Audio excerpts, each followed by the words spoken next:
love the protest. I personally love the protest. Right. I would like to be out here helping, but unfortunately I have a job. All right, so I'm trying to mediate. Yeah. Right. You know. All right, so there's new groups coming. Don't give them a hard time. They really don't know who's who at this point. Okay. Okay. We know that y'all not, and I just iterated that. So the communication's there. Okay. So it shouldn't be a communication barrier where anybody gets aggressive or upset at this point. Okay. Right. Cool. When the exciters come back, y'all just need to distance yourselves from the exciters, because those people are not here to protest. Right. Those people are here to steal Gucci. They're here to steal products and put money in their pocket and sell stuff. Yes. That's what they're using this agenda for. People who's raging against Trump, you know, the protests in America and all that. Are you one of those who's acting like, you know, Trump is the devil himself? If you are, you're a fucking moron, or you're a fucking crook. Because let's look at some realities here. The reality is, in Libya right now, there are slave markets where black men are bought and sold today as property. Today. Not 200 years ago, today. And it happened during Obama's presidency, and it happened when Hillary Clinton was the US Foreign Minister, which is the Secretary of State. Yes, we came, we saw, he died. Did it have anything to do with your visit? No, I'm sure it did. Did that bother you? Do you protest? Did any of these people burning and looting and protesting go burn anything then? Are you protesting the slave markets of Libya? No. How about concentration camps? You think Trump's a Nazi? There are concentration camps in China right now. Hundreds of thousands of Uyghur Muslim men are in concentration camps run by China. Are you protesting about the LGBT, the homosexuals who get thrown off buildings as sinners in the Middle East? No. Arab militias killed 300,000 blacks in Sudan not too long ago. Did that bother you? No. George Bush, Hillary Clinton, Joe Biden sent America to a war built on a bunch of lies that ended up breaking the Middle East and ended up in the deaths of, what, maybe 1 million people? Did you protest? No. You guys are hypocrites. Watching the scenes in London, I heard there was about 10 lads guarding that Churchill memorial, that Churchill statue, only for the police to come and remove them, to move them out the way, so that scumbags could deface it. Like, what is going on? What is going on when the police, who are meant to be there to protect statues, to prevent people desecrating them and defacing them, but instead they move the people who are there to protect them?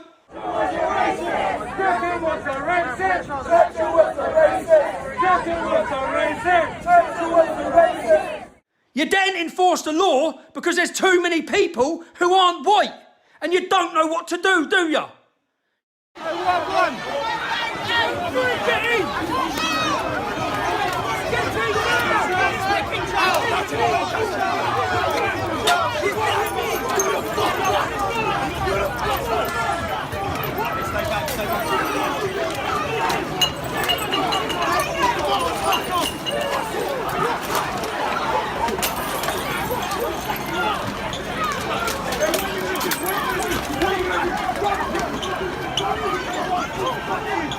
Run, Piggy, run!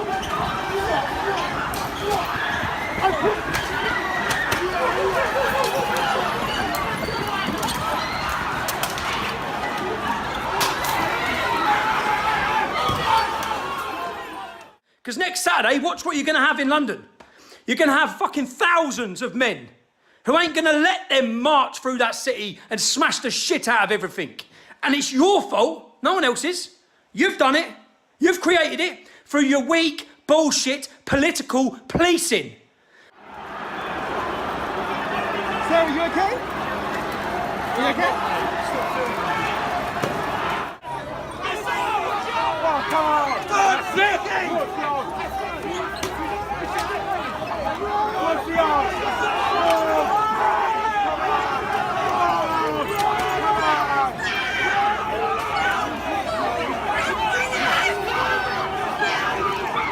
Thank you very much.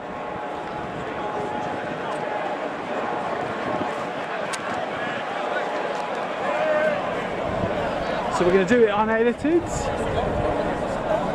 and see where we go. Obviously, forewarned there that these guys, well, they're used to being branded and insulted by the media, so you can understand the sentiment.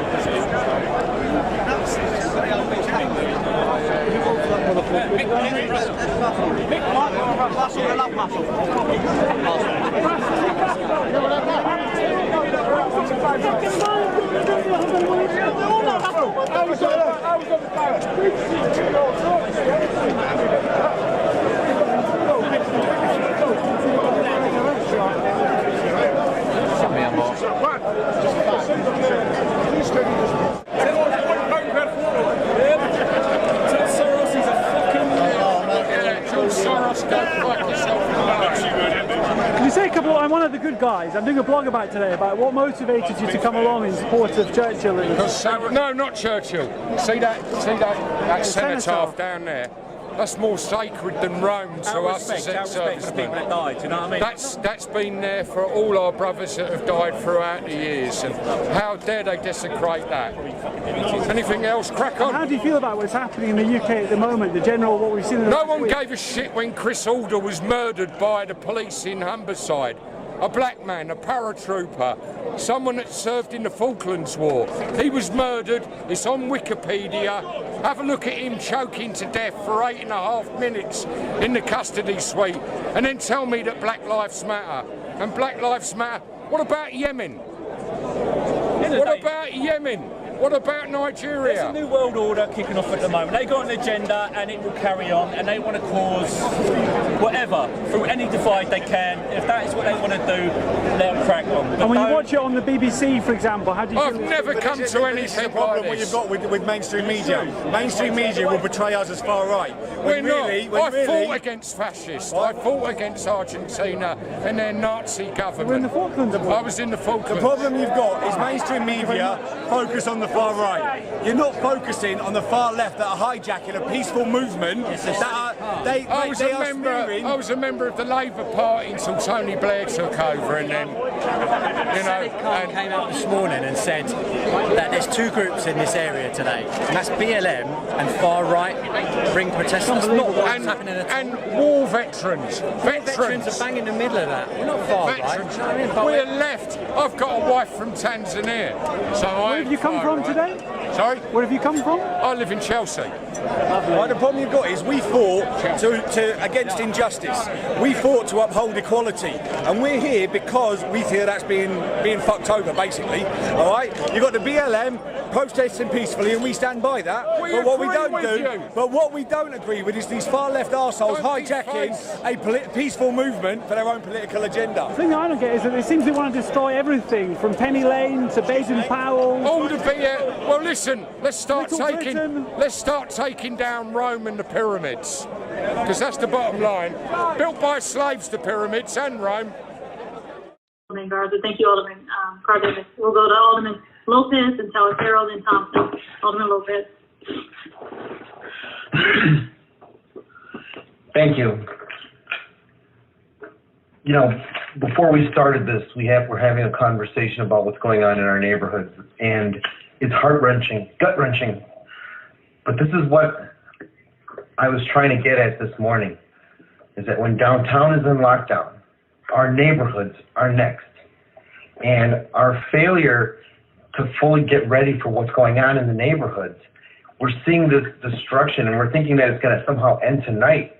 We have seen where in other cities this has gone on for days. And we need to come up with a better plan for days, at least for the next 5 days, to try and stabilize our communities. Right now, Mayor Back of the Yards in Brighton Park, from Halstead almost all the way through to Kedzie, along 47th Street, has been a virtual war zone. Ashland Avenue, which borders between me and Alderman Taylor, has had 400 people and 4 lanes of traffic almost for an hour. And we can't expect our police, and I don't fault them at all, to be able to control this. But I know that we asked our faith base yesterday to stand at the front line between police and looters and rioters. And I am simply not comfortable telling my churches, those people, to be the intermediary in the middle of a riot. citywide. We need something better, because right now we only have 370 whatever National Guards on standby. Half our neighborhoods are already obliterated. It's too late. We have to come up with a better plan, because my fear is once they're done looting and rioting and whatever's going to happen tonight, God help us, what happens when they start going after residents, going into the neighborhoods?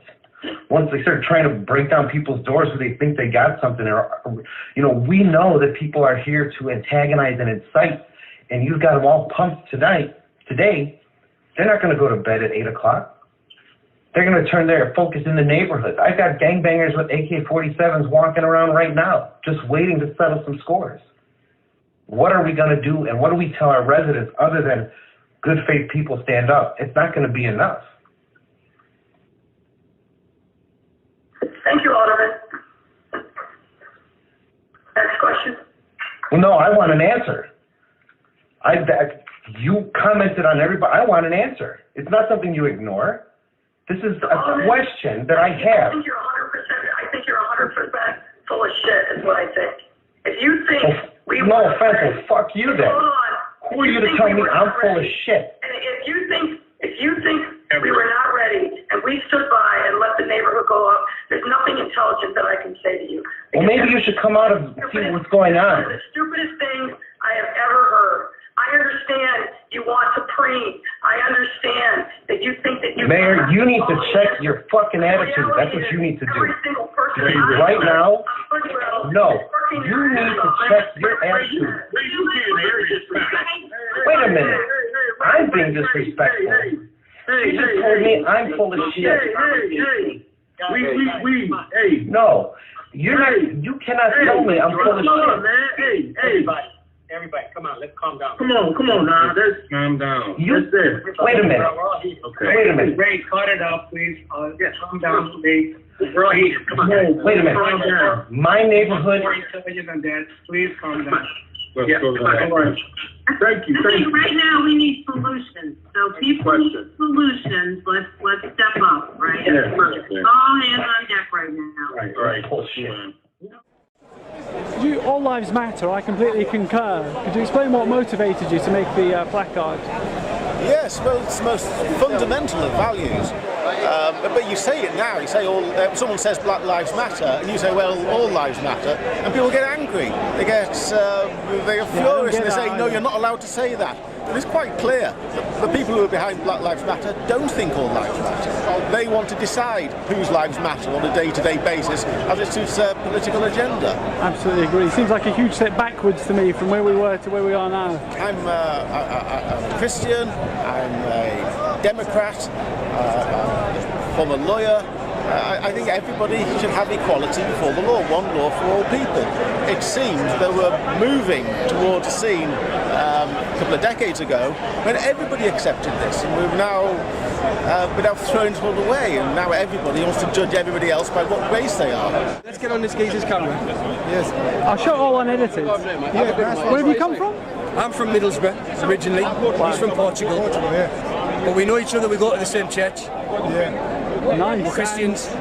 You look very, I have to say, suited up. Thank you. This is for Sir Winston, yeah. We wanted to come in our best gear for the #1 British hero. He is, isn't he? They covered his box up. Yeah, they covered him up. We came to protect him. The 1 week that we came to protect the statues is the week that Sadiq Khan, the Mayor of London, decided, let's cover up the statue. He might say it's for protection, but... So tell me about what's your favourite thing? For example, he was an MP for 60 years. Fucking 400 years. He was amazing life. Yeah. What do you love about Winston Look, this is the thing. You have to be, me, I'm a realist. Winston Churchill was not a perfect guy. Yeah, he had. His personal life is not why we've got a statue. Whatever he did in his spare time, whatever it was, we are not raised the statue for that. We raised the statue because he was the one who led our country against the #1 fascist and racist the world has ever seen, Adolf Hitler. And guess what? He won the war. He won the war. He led our country into winning that war. And that's why the statue is important to the British people. And that's why defacing that statue has sparked the rage in this nation. That's why all these people have come out. I didn't want to be a here today. These people didn't want to be here today, but we came because our culture, our history, our heritage was disrespected, and there's no need for that. And guess what? The police didn't stop it. The politicians didn't stop it. They just allowed it to go. The mainstream media supported it like it was okay. It's not okay. You can't pull statues down. You can't pull statues down. You can't be going against our history and trying to rip it to pieces simply because it doesn't fit a narrative. That's it. These are facts. We need more people like you. Thank you, brother. These are facts.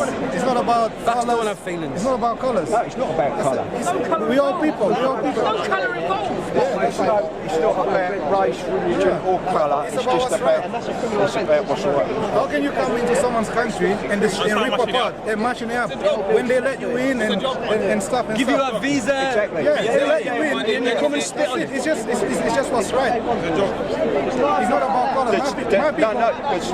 There's loads and loads of different countries. My own people will be like, oh, you're black and you're dead. But it's not about colours. It's about what's right. That's the trouble. You'll get called a traitor.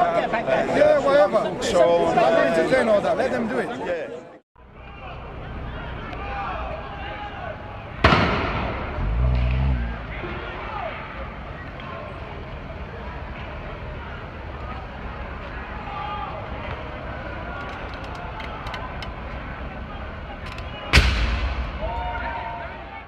Yes, we came, we saw, he died. Did it have anything to do with your visit? No, I'm sure it did. Then the second time I saw him was the March after that, so March 2017 in the White House.